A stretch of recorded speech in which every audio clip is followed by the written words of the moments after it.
Today, you're gonna see a superhero who spent a whole day rearranging a mountain of code to boost efficiency. Let's see if he can snag a prize in this fierce competition.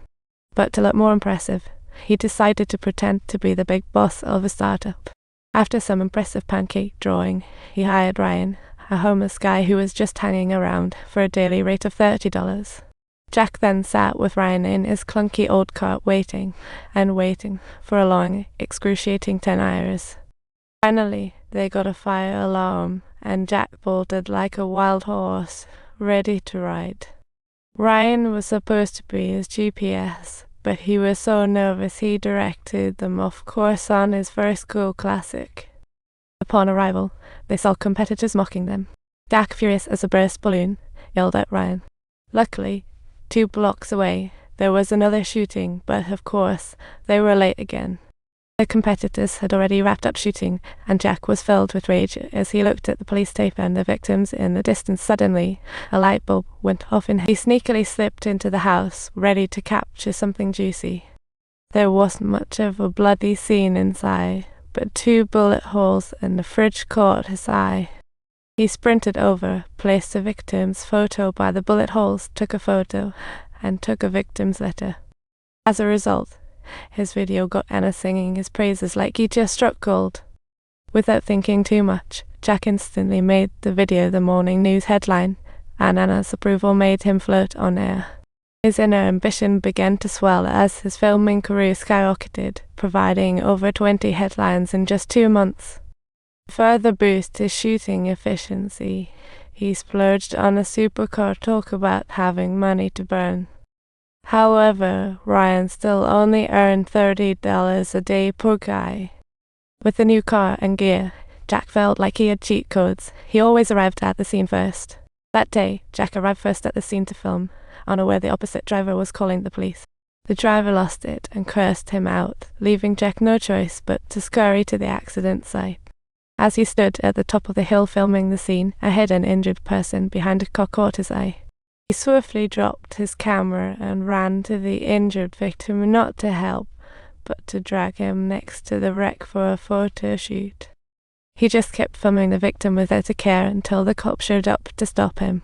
This video scored him a fat check and gave him the confidence to ask Anna out for dinner.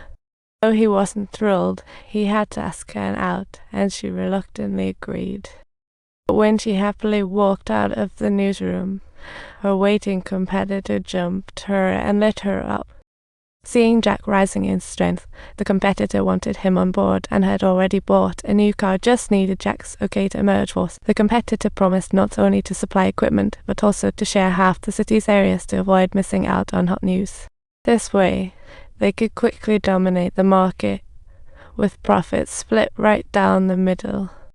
Even though the offer was sweet, Jack's ego was too big, and he rejected it, thinking about his dinner date that night, and arrived at Jack's booked restaurant, thinking of a partnership talk.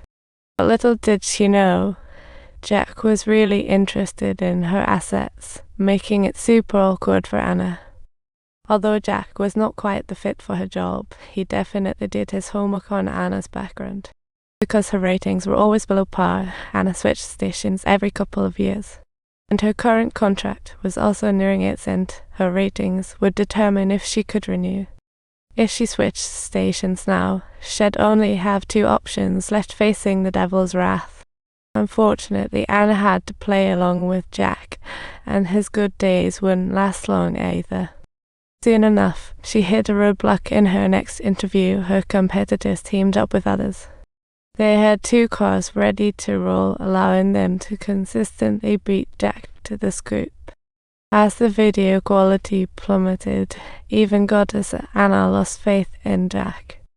Watching his competitors' clips on TV, Jack was frantically losing it, feeling the sting. Refusing to accept defeat, he decided to sneak into his competitor's yard and install a tracker on his car. He even sabotaged the car's brakes. Talk about adding fuel to the fire. That night, Jack ignored Ryan's directions and headed towards the crash scene instead. Upon spotting the wreck, Ryan widened his eyes. It was the competitor's van. Jack, however, was unfazed. internally gleeful. This was the explosive scene Head anticipated. He marched straight up to the wreck, pointing his camera at the injured rival without hesitation. After neutralizing his competition, he soon received an alert for a braking and entering. Jack quickly turned around and managed to get there before the cops, always ahead of the game. He left Ryan in the car and dashed toward a mansion with his camera, only to hear gunfire before he could start filming. Seeing the robber getting ready to leave, Jack panicked and quickly hid in some nearby bushes. This way, he captured not only the robber's face but also their car's license number.